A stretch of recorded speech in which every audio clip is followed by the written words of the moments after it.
बच्चों, welcome in my second day. तो first day में हमने क्या पढ़ा था? मैंने आपको काइंड्स ऑफ टेंसेस पढ़ाए थे, कितने प्रकार के टेंस होते हैं वो बताए थे। आज मैं डे 1, डे 2, डे 3 इसके हिसाब से अलग अलग टेंसेस के को डिटेल्स में आपको समझाऊंगी। तो आपका डे 2 में प्रेजेंट इंडेफिनिट के बारे में मैं आपको बताऊंगी और उसको कैसे फॉलो करते हैं। जैसे हम मैथ्स में फॉर्मूलाज याद करते हैं, ऐसे ही इसमें आपको रूल याद करने होंगे। प्रेजेंट इंडेफिनिट यानी जिसको हम सिंपल प्रेजेंट भी कहते हैं, उसको हम उसका एफर्मेटिव कैसे बनाते हैं, नेगेटिव कैसे बनाते हैं, इंटेरोगेटिव कैसे बनाते हैं, इसको हम डिटेल्स में आज समझेंगे। तो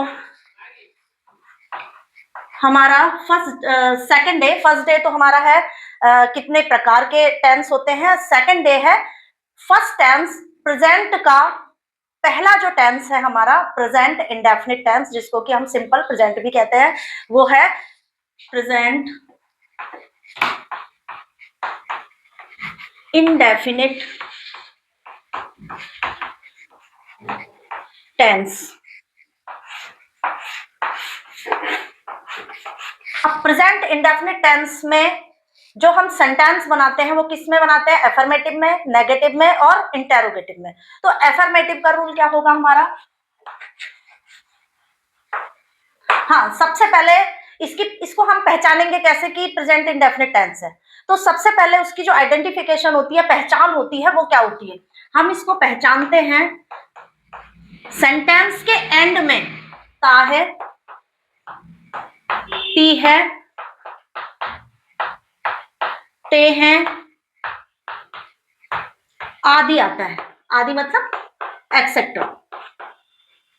ये तो हमारी पहचान हो गई। किसी ने आपको सेंटेंस बोला तो आप कैसे पहचानेंगे कि वो प्रेजेंट इंडेफिनिट का है? जैसे मैं खाना खाता हूं, मैं घर जाता हूं, मैं खाना बनाता हूं, लास्ट में ता है, ती है, ते हैं आ रहा है, वो इसकी आइडेंटिफिकेशन होती है कि ये प्रेजेंट इंडेफिनिट टेंस है। तो इसका एफर्मेटिव का रूल कैसे बनता है?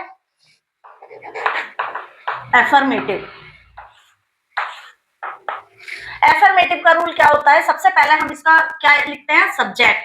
सब्जेक्ट सबसे पहले प्लस वर्ब की फर्स्ट फॉर्म प्लस ऑब्जेक्ट। ये इसका रूल होता है। फॉर एग्जाम्पल मैं आपको एक एग्जाम्पल से तीनों समझाऊंगी। जैसे फॉर एग्जाम्पल, वह खाना खाता है। वह खाना खाता है, इसमें वह क्या है? सब्जेक्ट। खाता है, जो मुंह से चबा चबा के खा रहा है, वो है उसकी वर्ब। ये है वर्ब। और जो थाली में रखा हुआ है वो है ऑब्जेक्ट। वो है हमारा ऑब्जेक्ट। अब हम रूल को यहां फॉलो करें, इससे पहले हमको एक चीज और समझनी होगी कि यदि आपका सेंटेंस में जो सब्जेक्ट है वो यदि ही, शी, इट, नाम या सिंगुलर है तो वर्ब में एस या ईएस लगाते हैं।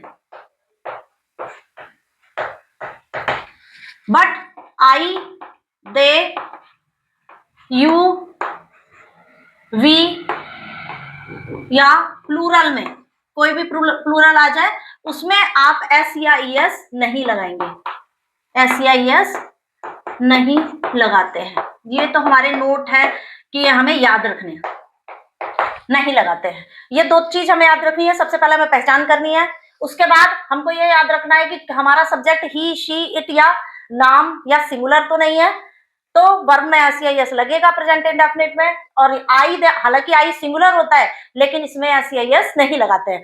आई, दे, यू, वी या प्लूरल है तो आप एस या ईएस नहीं लगाएंगे। अब हम बनाते हैं रूल के हिसाब से। इसमें सब्जेक्ट क्या है हमारा? वह, इट मींस ही, यहां पर आ जाएगा ही प्लस वर्ब की फर्स्ट फॉर्म। वर्ब क्या है हमारा? खाता है, खाना, यानी वर्ब होती है हमारी ईट। फर्स्ट फॉर्म ईट होती है और उसमें ही आ रहा है तो वर्ब में एस या यस लग जाएगा। तो यहां पर क्या आ जाएगा, ईट्स। अब क्या खा रहा है वो, खाना खा रहा है, जो थाली में रखा हुआ है वो खा रहा है, तो क्या खा रहा है वो, the food, he eats the food. आपने यदि ये रूल याद कर लिया तो आप इजीली बना लेंगे। अब आता है इसी का ही नेगेटिव। मैं एक ही सेंटेंस से बताऊंगी आपको जिससे कि आपको जल्दी से समझ में आए। यदि हम इसका नेगेटिव बनाएंगे,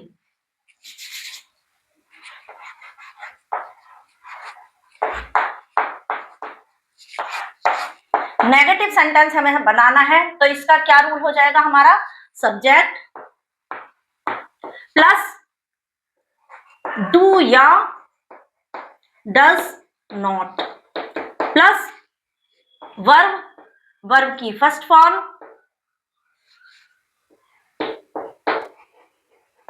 प्लस ऑब्जेक्ट।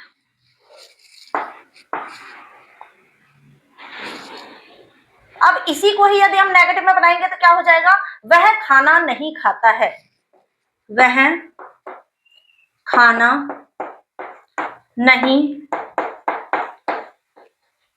खाता है। तो सब्जेक्ट है हमारा ही। अब यहां पर एक चीज और आ गई, यहां पर क्या आ गई, हेल्पिंग वर्ब डू या डज। तो डू किसके साथ आएगा और डज किसके साथ आएगा, तो हमेशा ध्यान रखिए कि जो डज आएगा वो उसके साथ आएगा जिस वर्ब में एस या ईएस लगेगा। जिस वर्ब में एस या ईएस लगेगा उसके साथ डज आएगा, और जिसके साथ एस या ईएस नहीं लगेगा उसके साथ डू आएगा। यानी कि हम यहां पर लिख सकते हैं ही, शी, इट, किसी का नाम या फिर सिंगुलर है तो हम क्या लगाएंगे, डज। और आई, दे, यू, वी या प्लूरल है तो हम लगाएंगे डू।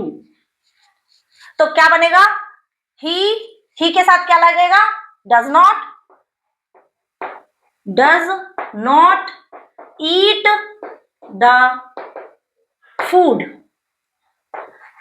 अब बच्चों डू या डज क्यों लगता है, क्योंकि जो हमारा एस या एस यहां पर लगा था, ये जो एस लगा था वो एस या एस होती हेल्पिंग वर्ब डू ही है, हेल्पिंग वर्ब डज नहीं होती डू ही है। लेकिन जो एस या एस जो वर्ब में लगा हुआ होता है वो डू में आ जाता है, वो डज बन जाता है, और यहां से वो हेल्पिंग वर्ब वो एस या एस हट जाता है। हमने यहां से एस या एस हटा के कहां लगा दिया, डू में, इसलिए वो डज बन जाता है। तो क्या बन गया हमारा, he does not eat the food. अब आता है हमारा इंटेरोगेटिव।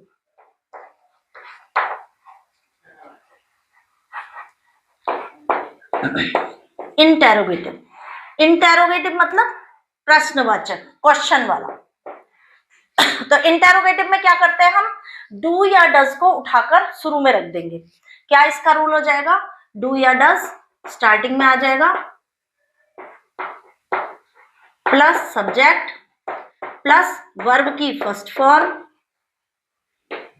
प्लस ऑब्जेक्ट और लास्ट में क्वेश्चन मार्क। सपोज यही वाला एग्जांपल लेते हैं, क्या वह खाना खाता है,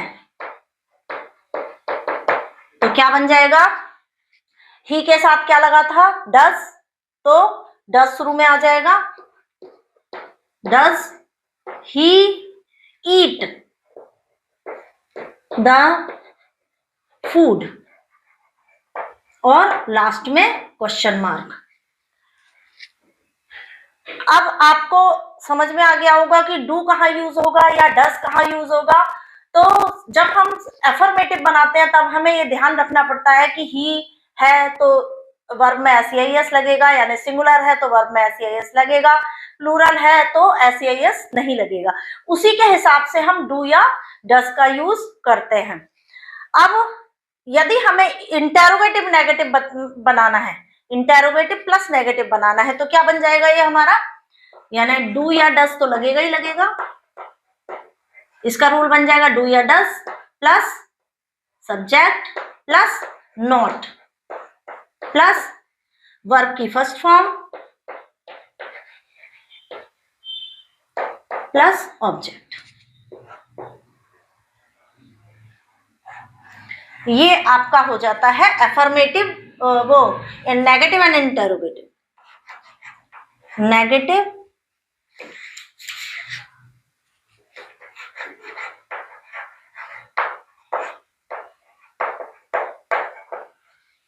and interrogative.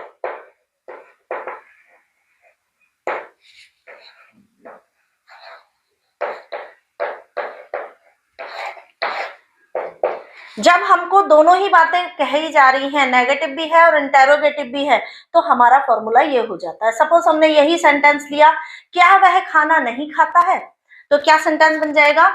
Does he not eat the food.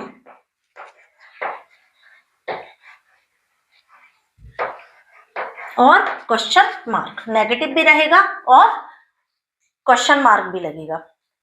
तो आप लोगों को मेन इसमें क्या चीज याद रखनी है? एक तो पहचान याद रखनी है, इसके रूल याद रखने हैं, और केवल ये दो चीज याद रखनी है कि किसके साथ एस लगेगा और किसके साथ नहीं लगेगा। तो आप प्रेजेंट इंडेफिनिट टेंस को इजिली आप बना सकते हैं।